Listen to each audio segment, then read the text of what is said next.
अब तेरी सेवा में, तेरी भक्ति में बाधक क्या है? बाधक तत्व क्या है? बोले बाधक तत्व है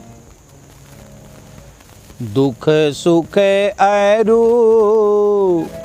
अपमान बड़ाई। दुख सुख अरु अपमान बढ़ाई। सब समले कहीं विपत्ति बिहाई। सब समले कहीं विपत्ति बिहाई। विपत्ति को भगाना चाहते हैं हम आप सब, तो क्या करें? विपत्ति तो भगेगी भक्ति करने से, सेवा करने से विपत्ति दूर होगी। विपत्ति दूर करने का साधन क्या है?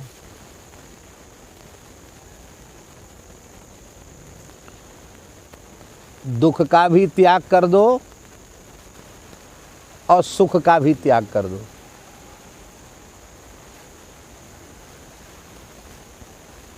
दुख होता ही क्यों है? क्या दुख होता क्यों है? दुख का कारण क्या है?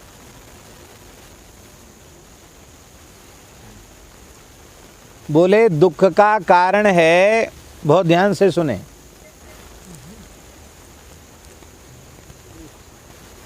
दुख का कारण क्या है?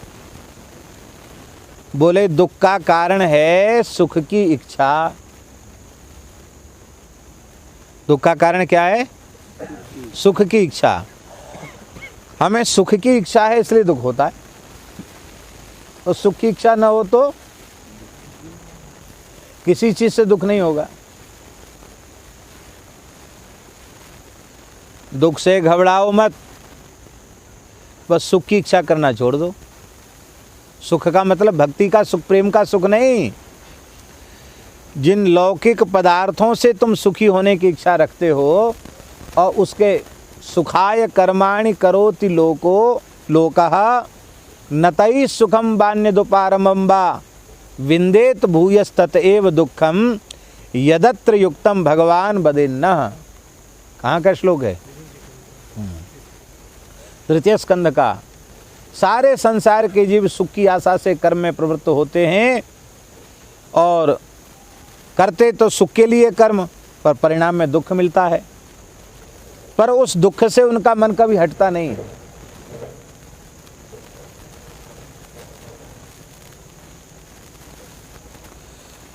तो तू दुख सुख के झमेले को त्याग दे।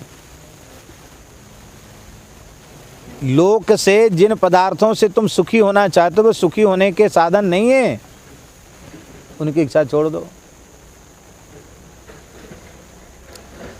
अब हम स्थान की इच्छा छोड़ दें तो स्थान रहे चाहे जाए, उससे हमें कोई लेना देना नहीं। हम भोजन की इच्छा छोड़ दें तो भोजन मिले तो, भोजन न मिले तो, रूखा मिले तो, तरमाल मिले तो, हमको कोई लेना देना नहीं, क्योंकि हमने इच्छा छोड़ दी। दुख सुख इसकी आशा को त्याग दो।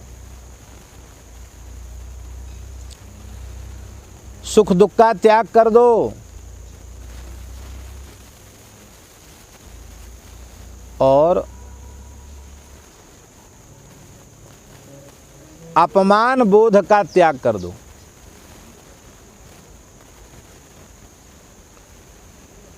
अपमान बोध जो है ना, विचित्र भगवान की लीला है। छोटे से बच्चे में भी अपमान बोध होता है। अभी बोलना नहीं जानता, उसको नेक कड़ी नज़र से देख दो, रोने लग जाएगा। उसको पता चल जाता है मेरा अपमान हो रहा है। इतना अहंकार है महाराज, बच्चा भी बोलना नहीं जानता, समझता कुछ नहीं है, सिलपिल्ले की तरह इधर उधर लुढ़कता है, लेकिन फिर भी उसको अपमान बोध होता है। अपमान बोध की भावना का त्याग कर दो। अपमान किसका होता है? किसका अपमान होता है? लोग कहते अरे भाई वहाँ तो गए, बड़ा भारी अपमान हुआ, कभी नहीं जाना चाहिए, वहाँ घोर अपमान हुआ हमारा। अपमान होता किसका है? सम्मान की चाह वाले का अपमान होता है। जिसने सम्मान की इच्छा का त्याग कर दिया, संसार में कोई भी उसका अपमान करने में समर्थ नहीं।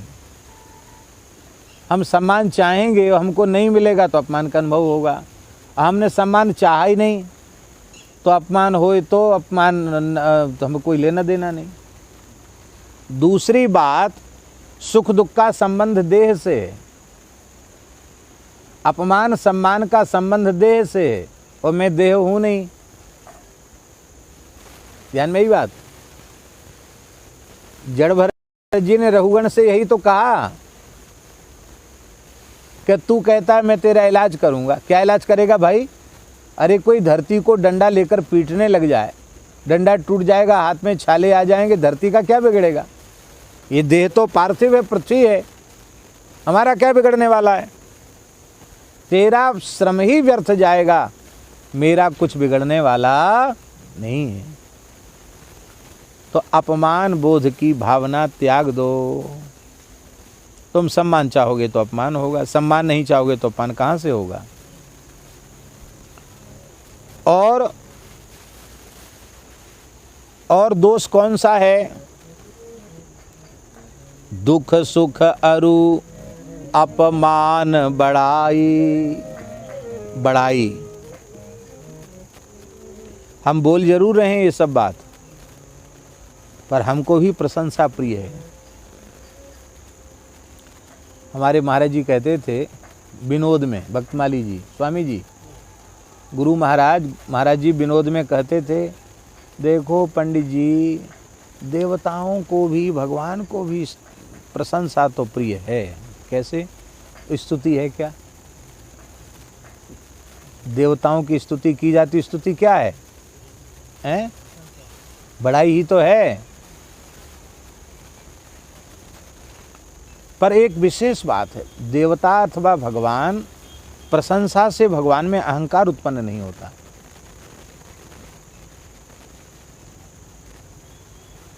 और हम लोगों की स्थिति ये है, क्या हम लोगों की प्रशंसा से अहंकार जग जाता है। गंगादास का कहना है कि किसी को भी आइए महंत जी महाराज कह दो तो प्रसन्नता हो जाती है। हाँ, स्वाभाविक है। अरे किसी सामान्य को भी कह दो आइए आइए अमुक पीठाधीश्वर जी आइए, महंत जी महाराज आइए, तो प्रसन्नता हो जाएगी। भैया चलो, बनो चाहे न बनो, महंत तो कम से कम हमको कह ही दिया। वो कहीं जमात में कह दो तो दक्षिणा डबल हो जाएगी।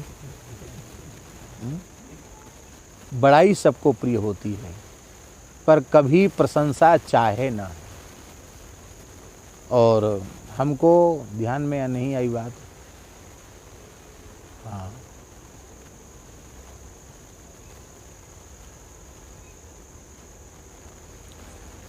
किसने कहा था? शायद पथमेड़ा महाराज जी ने कहा या रमणेती महाराज जी ने कहा, मैं भूल रहा हूँ, पर उन्होंने कहा, हाँ रमणेती महाराज जी ने कहा, बोले आपकी दृष्टि भी विलक्षण है। कैसे? बोले मैंने आज तक कभी आपके मुंह से बुराई नहीं सुनी। हर महात्मा को कहते बड़े सिद्ध हैं, बहुत अच्छे हैं, ऐसे हैं तैसे हैं। आपकी दृष्टि बहुत अच्छी है, तो आप सबकी बड़ाई करते हैं।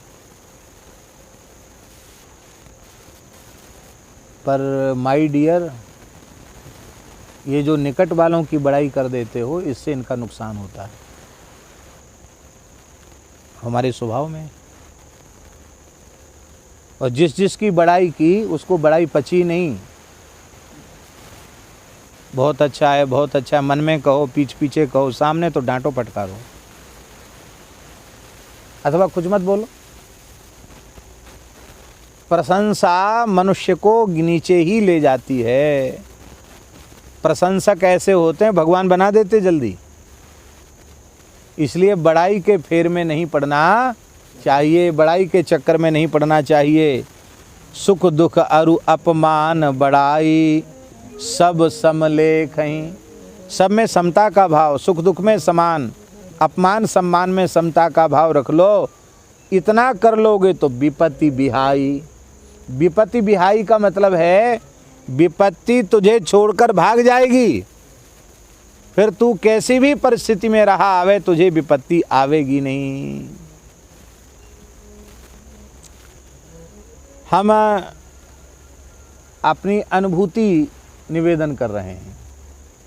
हमारी अनुभूति ये है कि श्री गुरुदेव भगवान की कृपा से, संतों की, शास्त्र की कृपा से संसार की किसी भी घटना का जैसा प्रभाव चित्त पर पड़ना चाहिए वैसा प्रभाव भगवान की कृपा से नहीं पड़ता है। लेकिन एक बात से चित्त दुखी अवश्य होता है। हमारे अत्यंत निकट रहने वाले लोग, सत्संग करने वाले लोग, जब उनके आचरण में, उनके स्वभाव में, उनके व्यवहार में हम तो सोचते हैं कि इनमें परिवर्तन जरूर हो गया होगा, लेकिन जब परिवर्तन नहीं होता है और वे इतनी अच्छी सन्निधि प्राप्त करके जब दूसरे रास्ते पर चले जाते हैं, तो इस बात की मन में बहुत पीड़ा होती कि हे प्रभु, कैसे जीव पता नहीं कितने जन्मों से तो भटक रहा है, यहाँ आया, यहाँ आने के बाद फिर नरक की ओर चला गया। हे नाथ, कृपा करो, रक्षा करो। आप अपनी कृपा से उसके दुष्प्रारब्ध को मेटो और पुनः अपनी चरणों की शरण प्रदान करो। तो उनके दुख का विचार करके मन में दुख होता है। हमको कोई गाली दे दे, हमें कोई अपमान कर दे तो उसका कोई, सम्मान कर दे तो उसका कोई प्रभाव, या अपमान कर दे तो उसका प्रभाव चित्त पर नहीं रहता है।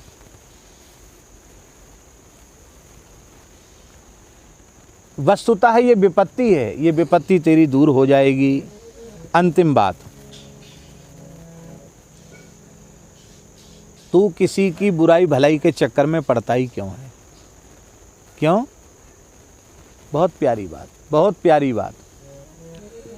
सुनु सठ काल ग्रसित यह देहि, सुनु सठ काल ग्रसित यह देहि, जनिते ही लागी विदुषहि के, जनिते ही लागे विदुषहि के। मन मेरे मानहि सीख मेरी, मन मेरे मानहि सीख मेरी। आहा, क्या प्यारी बात। अरे सठ, सठ क्यों कहा? सठ सुधरहि सतसंगति पाई, पारस परसे। हम सठ हैं, पर संतों के संग से हम सुधर जाएंगे। जैसे पारस मणि के स्पर्श से लोहा सोना हो जाता है। तो अरे सठ, तुम इस बात को अच्छी प्रकार से सुन लो, जान लो। काल ग्रसित यह देही, जिस शरीर पर तू इतना गुमान करता है, अरे माटी के पुतले तुझे कितना गुमान है। एक कव्वाली गाते हैं, कभी कभी रेडियो में आती है। तो जिस शरीर को लेकर तू इतना अहंकार करता है, गुमान करता है, ये एक न एक दिन काल के हवाले हो जाने वाली है। अभी कल ही एक प्रेमी बता रहे थे कि इंदौर का या कहाँ का आईजी का लड़का, आईजी पुलिस विभाग का बड़ा अधिकारी, आईजी का लड़का, विवाह तय हो गया था। हाँ, तो बोले दिल्ली में हम स्वयं अपने दूल्हा वेश का शेरवानी वगैरह दिल्ली से खुद खरीद के लाएंगे। 25-26 साल का लड़का शेरवानी खरीदने दिल्ली गया, वहीं कोरोना से ग्रसित हो गया और स्थिति बिगड़ गई, भर्ती हुआ और समाप्त भी हो गया। एक ही लड़का था, देखने को भी नहीं मिला लड़के का शरीर, वहीं संस्कार हो गया। अब आप विचार करके देखिए कि बताओ, वो लड़का कभी सोच सकता था जो अपने विवाह की पोशाक खरीदने जा रहा था? नहीं सोच सकता था।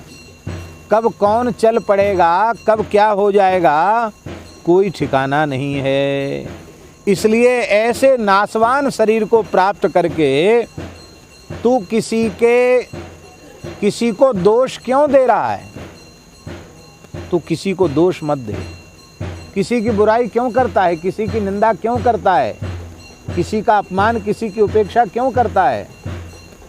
तू खुद ही मरने वाला है तो तू दूसरों का ठेकेदार क्यों बनता है?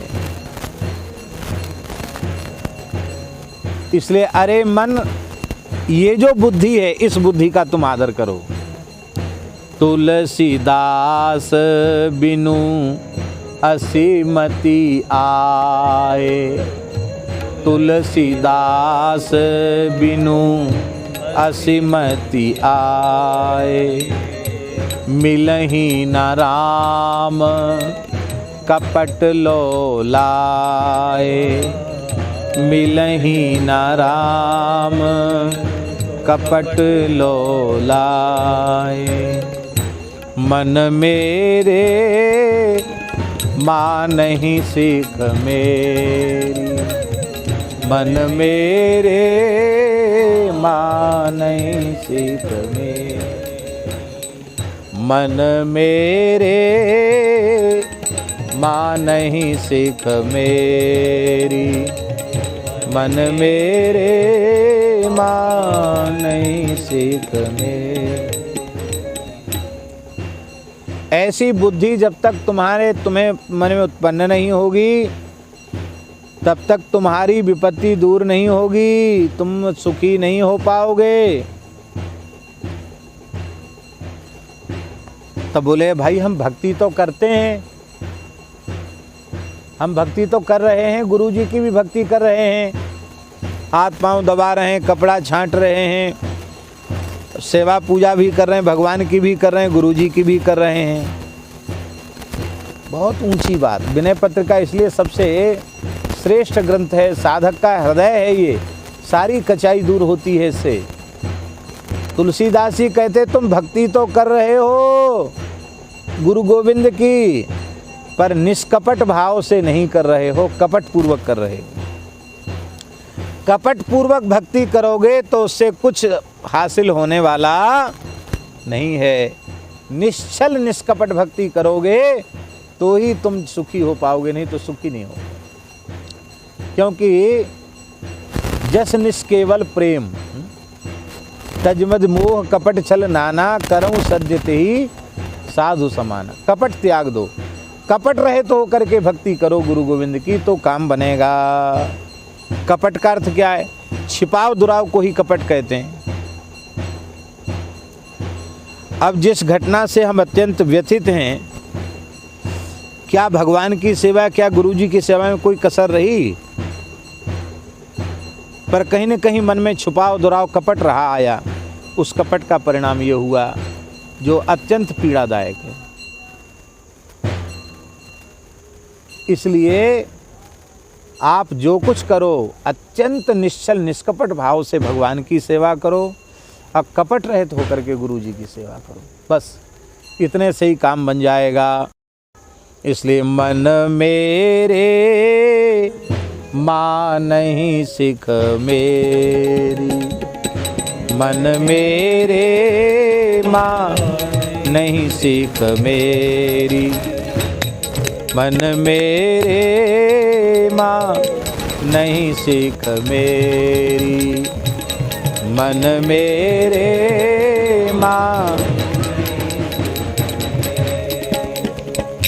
जो निज भगति चाहे हरि केरी,